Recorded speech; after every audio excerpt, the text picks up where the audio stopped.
Hello, ಎಲ್ರಿಗೂ ನಮಸ್ಕಾರ. Welcome back to my YouTube channel. ಇವತ್ತಿನ ನಾನು ಈ ವಿಡಿಯೋದಲ್ಲಿ ಮಣ್ಣಿನ ಗಣೇಶನ ನಾವು ಮನೆಯಲ್ಲೇ ಈಸಿಯಾಗಿ ಹೇಗೆ ಮಾಡ್ಕೊಳ್ಳೋದು ಅಂತ ಸ್ಟೆಪ್ ಬೈ ಸ್ಟೆಪ್ ಹೇಳ್ಕೊಡ್ತಾ ಇದ್ದೀನಿ.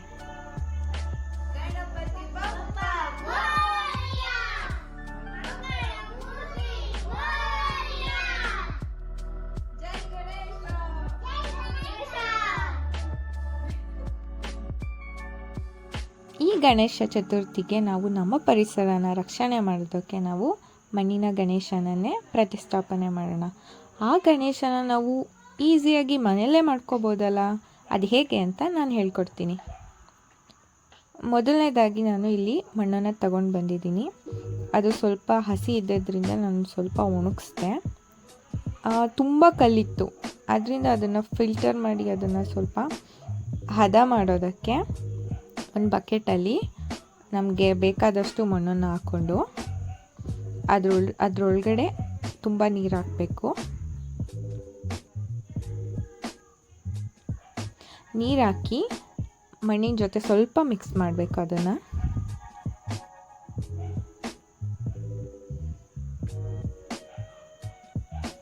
ನೋಡಿ ಎಷ್ಟು ಕಸ ಇದೆ. ಇದನ್ನು ಹಾಗೆ ಬಿಟ್ಬಿಡಬೇಕು. ನಾನಿಲ್ಲಿ ಒಂದು 3 hours ಅಷ್ಟು ಇದನ್ನು ಹಾಗೆ ಬಿಟ್ಟೆ. ಸ್ವಲ್ಪ ನೀರು ತಿಳಿಯಾಗಿದೆ. ಈ ನೀರನ್ನು ತೆಗೆದು ಆಚೆಗೆ ಹಾಕ್ಬಿಡಬೇಕು.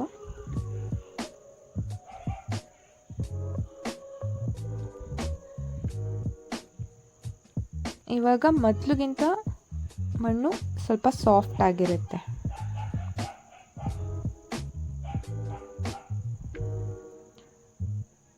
ಹೀಗೆ ಕಲಿಸಿದ್ರೆ ಲಿಕ್ವಿಡ್ ಥರ ಆಗಿರುತ್ತೆ.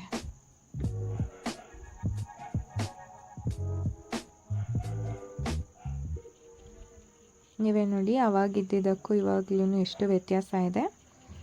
ಇದನ್ನು ಒಂದು ನೆಟೆಡ್ ಕ್ಲಾತ್ ಇಲ್ಲಾಂದರೆ ಒಂದು ಜರಡಿ ಏನಾದರೂ ತೊಗೊಂಡು ಫಿಲ್ಟರ್ ಮಾಡ್ಕೋಬೇಕು. ಈ ಪ್ರೊಸೀಜರಲ್ಲಿ ನಮಗೆ ಕಸ ಕಡ್ಡಿ ಕಲ್ಲು ಏನೇ ಇದ್ದರೂ ಇಲ್ಲ ಫಿಲ್ಟರ್ ಆಗಿಬಿಡುತ್ತೆ. ನಮಗೆ ಪ್ಯೂರ್ ಕ್ಲೇ ಸಿಗುತ್ತೆ. ಇದನ್ನು ನಾನು ಒಂದು ನೈಟ್ ಫುಲ್ ಹಾಗೆ ಬಿಟ್ಬಿಡ್ತೀನಿ. ಅದು ನೆಕ್ಸ್ಟ್ ಡೇ ಹೀಗೆ ನೀರು ತಿಳಿಯಾಗಿ ಕೆಳಗಡೆ ಕ್ಲೇ ಫಾರ್ಮ್ ಆಗಿರುತ್ತೆ. ಆ ತಿಳಿ ನೀರನ್ನ ಆಚೆ ತೆಗಿಬೇಕು.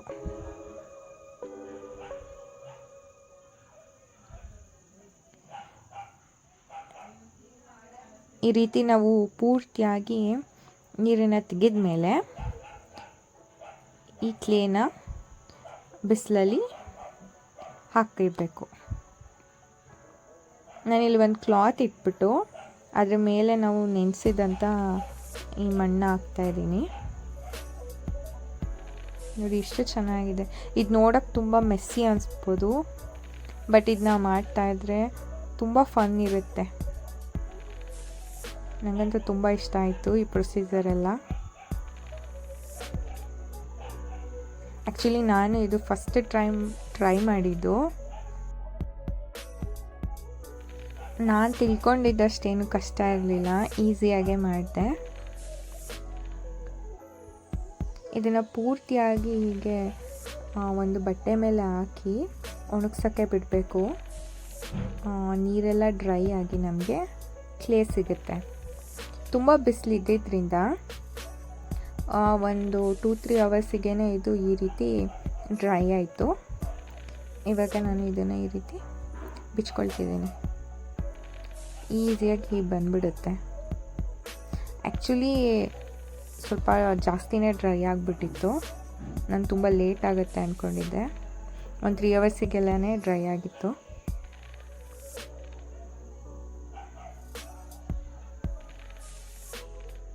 ತುಂಬ ಸಾಫ್ಟಾಗಿರುತ್ತೆ ಟಚ್ ಮಾಡೋದಕ್ಕೆ. ನೋಡಿ ಈ ರೀತಿ ಆಯಿತು. ಇದನ್ನು ಚೆನ್ನಾಗಿ ಕಲಿಸ್ಕೋಬೇಕು. ಜಾಸ್ತಿ ಇದ್ದಿದ್ದರಿಂದ ಒಟ್ಟಿಗೆ ಕಲಿಸೋಕ್ಕಾಗಲ್ಲ ಅಂತ ನಾನು ಅದನ್ನು ಸ್ಮಾಲ್ ಪೋರ್ಷನ್ ಮಾಡಿ ಕಲಿಸ್ಕೊಂಡೆ. ಈ ರೀತಿ ಸಾಫ್ಟಾಗಿ ಕಲಿಸ್ಕೊಂಡ್ರೆ ಹೀಗೆ ಬರುತ್ತೆ. ನೆಕ್ಸ್ಟ್ ನಾನು ಗಣೇಶನ ಮೂರ್ತಿ ಮಾಡೋಕ್ಕೆ ರೆಡಿ ಮಾಡಿಕೊಂಡೆ. ಆ್ಯಕ್ಚುಲಿ ಇದನ್ನ ಮಾಡುವಾಗ ತುಂಬ ಕನ್ಫ್ಯೂಷನ್ಸ್ ಇತ್ತು. ನಾನು ಫಸ್ಟ್ ಟೈಮ್ ಮಾಡಿದ್ದು, ಯಾವಾಗಲೂ ಚಿಕ್ಕ ವಯಸ್ಸಲ್ಲಿ ಏನೋ ಮಾಡಿದ್ದೆ, ನಂಗೆ ನೆನಪಿಲ್ಲ. ಇವಾಗ ಮಾಡುವಾಗ ಓಲ್ಡ್ ಮೆಮೊರೀಸ್ ಎಲ್ಲ ರೀಕಾಲ್ ಮಾಡ್ಕೊಳ್ತಾ ಇದೆ.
ಇವಾಗ ಕಂಪ್ಲೀಟಾಗಿ ಗಣೇಶನ ಮೂರ್ತಿನ ಮಾಡಿದೆ.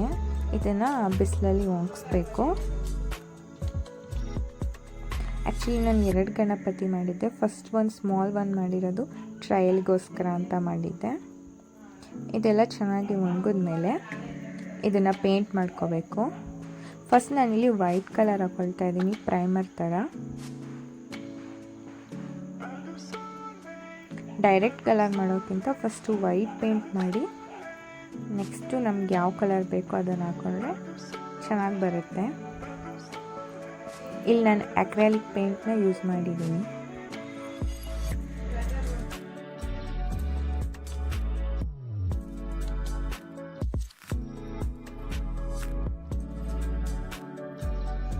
ಈ ರೀತಿ ಪೂರ್ತಿ ವೈಟ್ ಪೇಂಟ್ ಹಾಕೊಂಡ್ಮೇಲೆ ನಾನು ಇದಕ್ಕೆ ಗೋಲ್ಡನ್ ಕಲರ್ ಮಾಡ್ಕೊತಾ ಇದ್ದೀನಿ ಕ್ರೌನ್ಗೆ.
ಇವಾಗ ಪೇಂಟಿಂಗ್ ಎಲ್ಲ ಕಂಪ್ಲೀಟ್ ಆಯಿತು.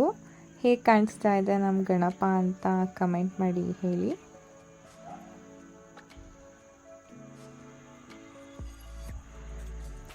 ಹಾಗೆ ಸಿಂಪಲ್ಲಾಗಿ ನಾನೇ ಮನೆಯಲ್ಲಿ ಪೂಜೆ ಮಾಡಿದೆ.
ಯಾರೆಲ್ಲ ಈ ವಿಡಿಯೋನ ನೋಡ್ತಾ ಇದ್ದೀರಾ, ಪ್ಲೀಸ್ ಎಲ್ಲರೂ ನನ್ನ ಚಾನಲ್ನ ಸಬ್ಸ್ಕ್ರೈಬ್ ಮಾಡಿ ಸಪೋರ್ಟ್ ಮಾಡಿ.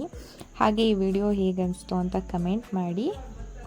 ಹಾಗೆ ಎಲ್ರಿಗೂ ವಿನಾಯಕ ಚತುರ್ಥಿ ಹಬ್ಬದ ಶುಭಾಶಯಗಳು. ಆ ದೇವರು ಎಲ್ಲರಿಗೂ ಒಳ್ಳೆಯದನ್ನ ಮಾಡಲಿ. Thank you for watching.